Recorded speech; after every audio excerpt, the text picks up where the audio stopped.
My name is Alex. Me and my son together, we built a Factory 5 replica of 1965 Shelby Cobra from the kit that the Factory 5 Racing sells. If you're here, you might have seen my other video, building Shelby Cobra in 25 minutes, with the build process. If not, you can watch it later here. A lot of people are asking some additional questions after watching that video, and there is one question that I see the most often about building a replica like this. How much did it really cost you? And in this video, I am going to address that. One thing I want to mention before we start, I'm not gonna calculate the exact amount to the dollar, although the ballpark will be pretty close. Exact number may traumatize me, and I don't want that. So let's begin. A lot of people, me included, somehow have this misconception that building a kit will cost you just about $20,000. At least when we originally thought of building a Cobra, this was the number I had in my head. If you go to the factory website, the largest builder of Cobra replica kits, you'll see a complete kit for $19,999, and you may think, ooh, yes, this is the number. But trust me, don't fall for this. And don't get me wrong, the Factory 5 people are great, and their kit is awesome, and they will explain what other parts you will need, but you just must know that their kit is the beginning. It's just a starting point. When I did the additional research and realized that the process is going to be more expensive, by the time it was too late and there was no going back. Quick side note. If you buy a kit for $12,000, there's this initial kit, and you have some old 1990s Mustang in the garage, or willing to scavenge the junkyards for parts, restore them, or manufacture some parts yourself, probably you might get somewhere in $25,000 range, and I will have the endless respect for you in this case. Us, me and my son, we were not that engineering savvy, and plus we were limited in time, so we were willing to buy new parts, get them delivered, and proceed with assembly as quick as possible. But I feel like our scenario of building a complete kit is very typical, and that's why I can answer the question, how much does a Factory 5 Cobra replica really cost?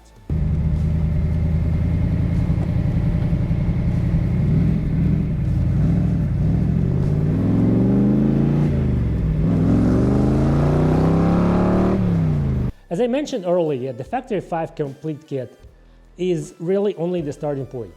It's true that the complete kit has a lot of parts, but it does not contain everything that you need to get a ready-to-go car.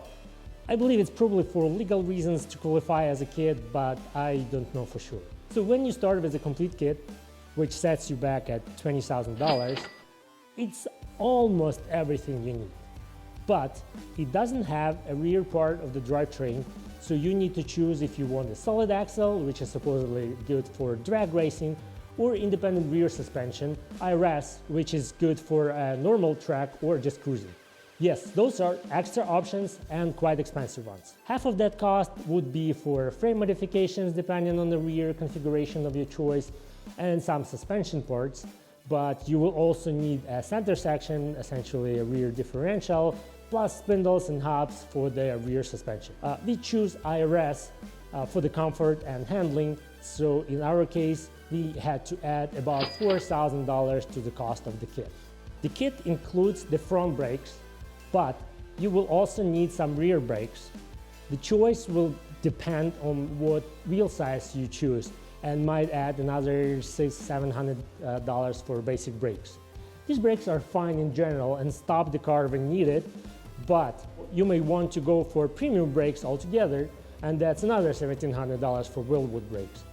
By the time we were choosing brakes, our budget was exhausted, so we stayed with the cheapest option for $650 for the rear brakes. Also, the kit does not include wheels and tires, so obviously this will mean additional cost.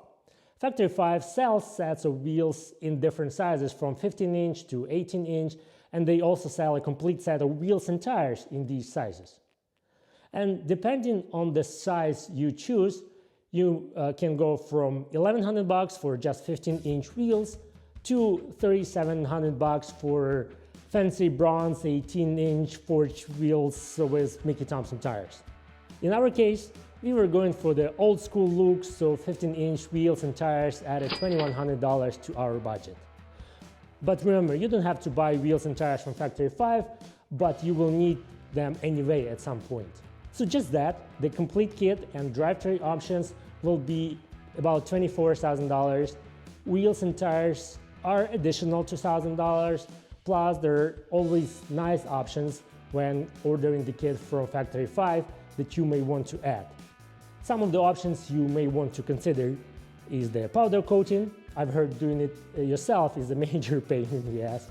And power steering kit, which makes maneuvering in low speed much easier. Second roll bar for passenger safety, or stainless exhaust pipes for additional bling. So we ended up checking some of the options here and there. So our total order from the Factory 5 was about $28,000, and that included $2,000 in discounts because we purchased it at the beginning of the year. A lot, right? Wait, here comes the interesting part. And most importantly, the complete kit does not include engine and transmission.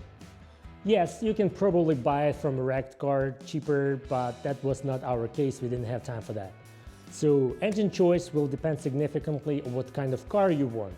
If you want something closer to original, you may want to go for an older carburetor engine, or if you want less headache, you may choose a Coyote engine from the modern Mustang. You can buy a used one or a new one depending on your budget. And there are some companies that sell a bolt-on engine transmission combo for Factory 5 kits, and depending on the engine displacement and other options like power steering or AC, it may cost somewhere between 10 or 20 grand. Expensive, right?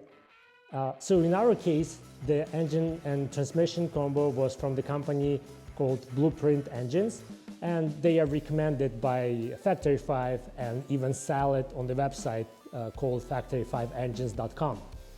We chose 347 cubic inches engine with Tremec TKO 600 transmission and power steering, and it was around $14,000.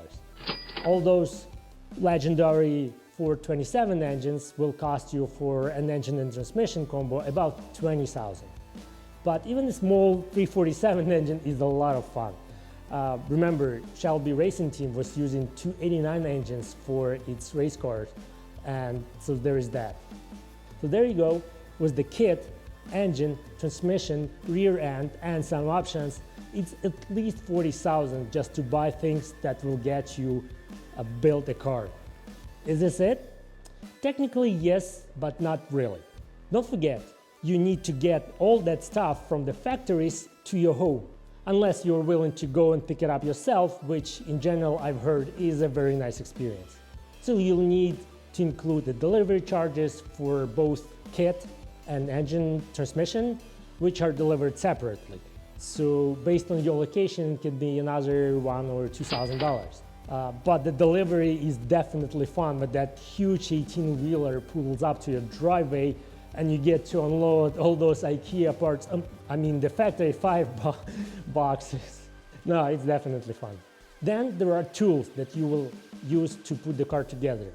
If you're like us, having only some basic wrenches and screwdrivers at home, you will need a lot of tools. My guesstimate would be that we spent probably at least another $1,000 for tools. If you have them, good for you. But for us, it was a drill, an impact driver, a rivet gun, a soldering gun, a battery tender, brakes bleeder kit, etc., etc. And don't forget engine oil and brake fluid and transmission fluid. And it's not like we did a shopping spree for DeWalt or Milwaukee tools. Lots of stuff was purchased reasonably priced from Summit Racing or even Harbor Freight, just not the jack stands. I will not include the tools in the total cost, but you need to be aware of these extra costs that might be in your case.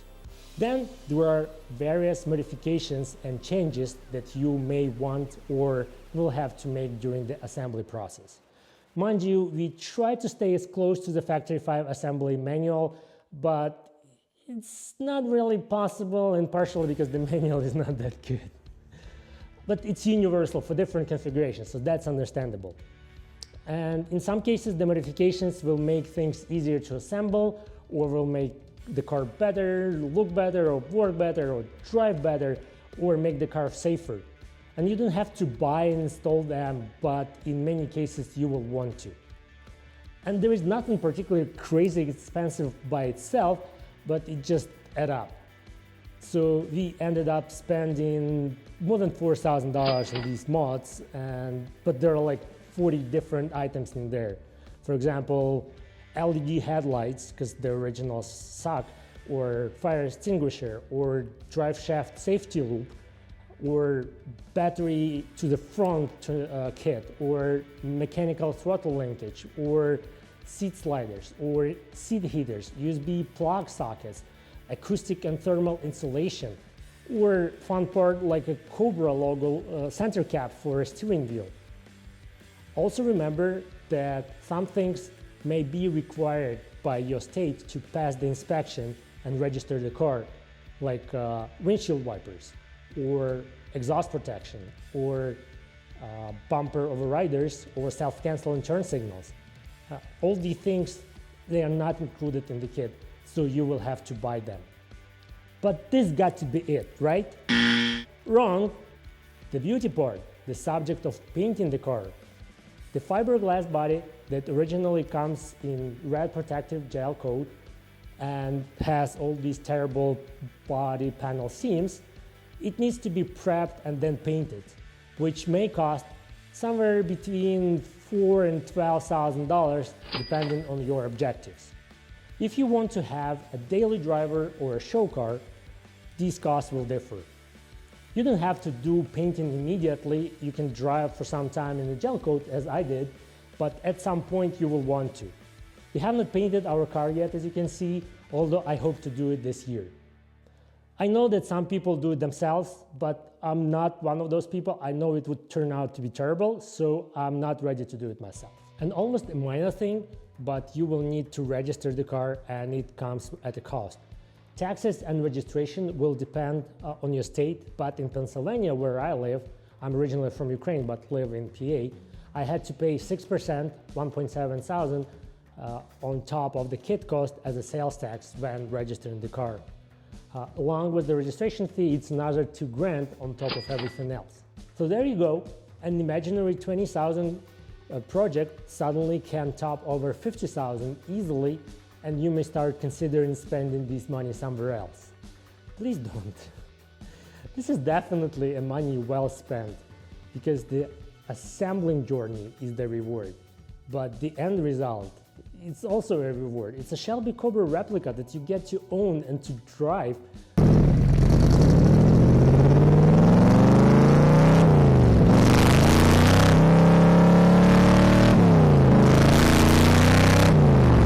It is absolutely worth it. So there's your cost. I hope I answered your question. If you have any additional questions, please let me know in comments. Thank you for watching and goodbye.